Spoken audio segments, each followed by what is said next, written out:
Hello, everyone. We are here with another special guest. Chris, thank you for saying yes to Books That Shape our workshop, our work in story science and healing. How do you want to introduce yourself to every mental health therapist who is watching this video today? First, gratitude. First, a big thank you. I love my therapist so much. I think I talk about Jeremy all the time in on the podcast. So thank you. Just thank you for your work. Like I think it's so special and needed and medicinal. And when it works in such a beautiful way. Yeah. Uh, how will I introduce myself? I'm an artist. I make things. I believe in making things. I make things in a lot of different mediums. Uh, and I'm a storyteller. And so I've written plays and I've written books, kids books, fiction book coming out, and this nonfiction book we're talking about. And I also act and yeah, so I like to make things. By the way, I got introduced to you because of your book, but now when I see certain programs and I see you or commercials, I'm like, oh my God, I know him. I don't know you, but it's really nice to see you creating. So I love that. So we're talking today about your book, Brown Enough. So I want to start by asking you, Chris, what either personal or professional experience sparked this idea of writing this book? Yeah, so I want to say the universe really asked me to do it. Like it's obviously based on my life, and it's based on my life as a brown person moving through the world, uh, as a cisgendered male moving through the world, a brown cisgendered male, as a kid from Queens. That's kind of where all my writing has ever been about. Like I'm not a James and the Giant Peach type of creator. I live from personal experience. I'm highly influenced by James Baldwin and Eldridge Cleaver and Mary Oliver, and I think essayists are just like amazing. The way they can give you the whole world through their lens, and yet it feels like your world. Yeah. And so I'd had some success from a New York Times thing I wrote about dating white women, and then but that was based on a play I wrote. And so all these agents were calling me and they said, "Do you have a book? Do you have a book?" And I said, "I don't have a book." And one agent very generously said, I think you do have a book." And she dueled it out of me. She like book dueled me.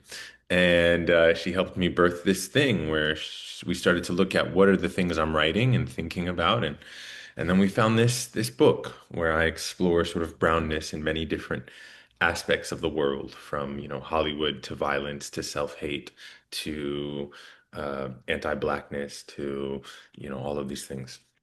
Yeah.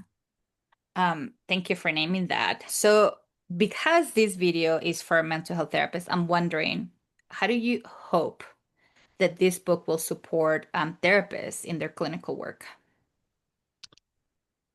I think it's so this book has become curriculum in high schools around the country, which feels really cool.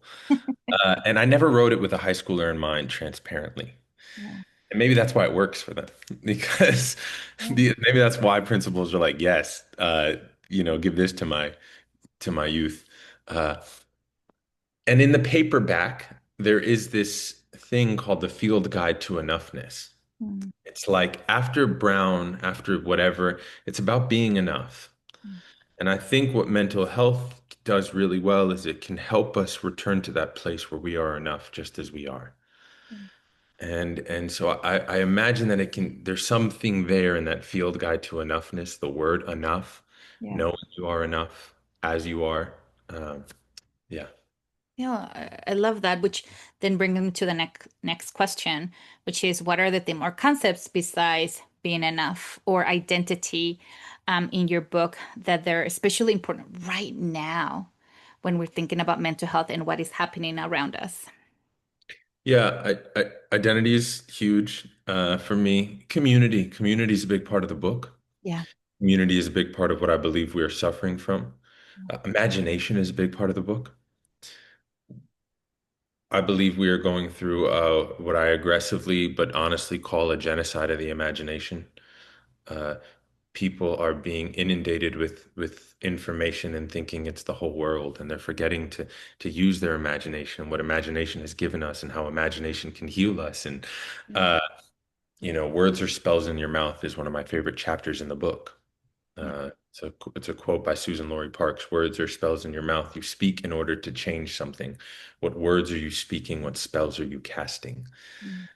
And I believe in these words. I believe in uh, uh, imagining that we are capable of saying beautiful spells of self-worth, of identity, of knowing, of community, of love, of generosity. So I'm going to say community and imagination. Yeah. Also for anyone who is watching this video, I just also want you to know that as therapists, you will be learning about code switching. You will be learning about self-doubt, body image. You did such a beautiful job talking about it. Language insecurity. I love how you approach because I have lots of friends who identify as Chicanos, and they're like, my Spanish is bad. I'm like, my English is bad, and my Spanish is suffering. So even like talking about language now and colorism. I mean, you're one of the first ones who actually started naming this in regards to exploring our brownness, our belonging, ambition, love, race. I mean, you did such a beautiful job in regards to themes when it comes to mental health.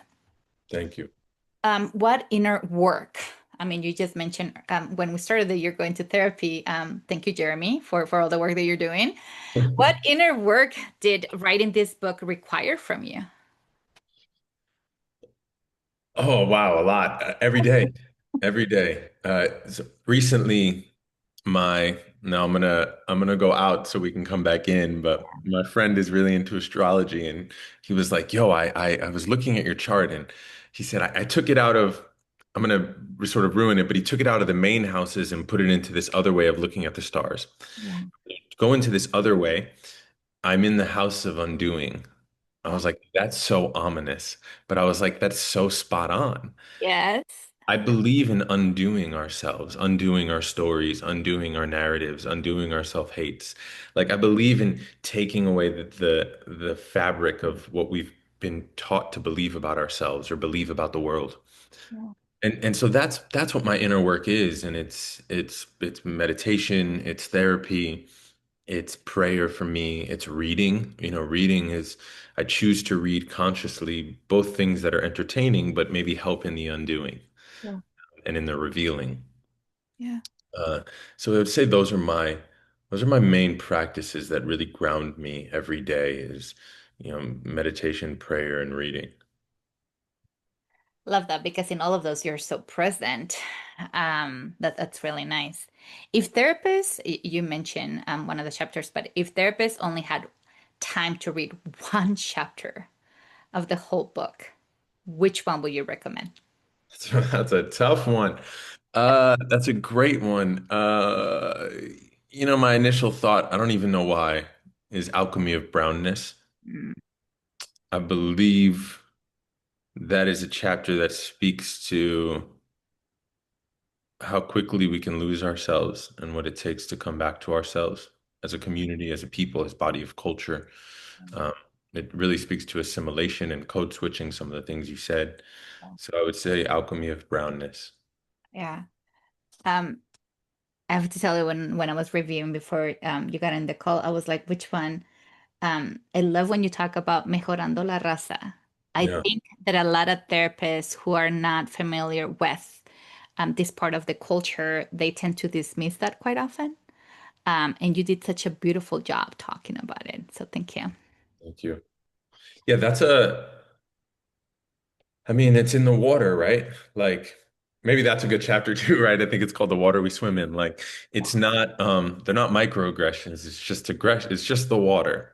Yeah. And whiteness has done a good job of creating the water. And we start to believe these stories about ourselves and our communities. Yeah.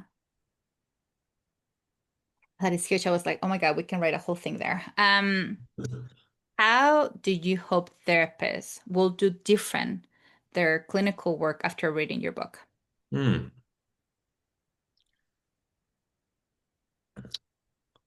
So uh, my meditation teachers are also my therapist. And my meditation teachers do a great job at reminding me that we are never more selfish than when things aren't going our way. Mhm. It's very easy to fall into the trap of me, me, me, me, me. Yeah. We become the center of the storytelling. Yeah. Like it's always us. And there's something about decentering or undoing, right? This house of undoing. There's something about decentering, planting oneself off center to make more space to see clearly. And I think, in my greatest moments with Jeremy, shout out Jeremy again, like I feel decentered. Yeah. I feel like I'm less concerned, me, and more like, let me show you the picture. Yeah. All right. You're just a part of the many dots. Like you don't have to be the center that holds all the dots together. Yeah. But I think it speaks greatly into the storyteller that you are. In Mexico, we call them cantadores, um, when you're a storyteller. So you are a great storyteller. And when you zoom out to see the story, this is exactly what you're talking about. Because you start seeing all the moving pieces, all the characters, in order to be able to see it's not just you and the impact that it has in everything. So yeah, beautiful. Beautiful work, Jeremy. That's all we're saying. Anything else that you want to share so that therapists can learn more about you? Oh, I don't think so. I'm grateful for now more than ever. I'm grateful for any work that allows people to share honestly. Yeah, Like I believe we also suffer. Maybe honesty is a big theme of my work. I think that's a line in my book. Like all I can do is be honest yeah, in what I share and what I don't share. You yeah, know, like, in my knowings and my unknowings. Uh, and we literally are suffering from a lack of honesty. I mean, there are many truths right now in news and media and politics and in all of this. There are many tribes, who are attaching to many different stories with all of their might. yeah, So there's something about honesty and the exploration of honesty and reality and whose honesty and are we being honest? Are we being genuine? I know for many years I went into therapy with a script. mm, Like, man, it took so long to actually know how to do therapy. Uh, and I think that's part of the process, right? Like, but if I go in with the script of what I'm willing to share, then it's not, then what's the point? yeah, Uh, I have to be able to be met yeah, and to be honest and for us to be honest with each other. I think that's why I love Jeremy. I'll shout out Jeremy again. Uh, is because I genuinely feel Jeremy is being honest with me about his experiences. When Jeremy says, yeah, me too. yeah, Oh, I feel this. Or Jeremy sometimes says, I don't know. yeah, I don't actually know what like. I don't have the answer. You yeah, know, we can rap about it, but I don't have an answer for you. And I enjoy that. yeah. Shout out to Jeremy because I think there's a movement, by the way, Kristen, in our field, which is it's okay not to know, and it's okay to sit and then not knowing in order for us to unlearn all those projections that they're being put onto you, and somehow we adapt it. So kudos for him walking you through this. For all of you watching, just know that below this video, we will have how do you contact Chris? How do you go buy his book and the other books that are available? Today, we were focusing on Brown Enough. But thank you, Chris, for saying yes to this project and for sharing some of you with us. I'm so grateful. Thank you for your work, and thank you everyone watching, listening for all your work. And yeah, hit me up. Let's tell stories together and make beautiful things. Thank you. Beautiful.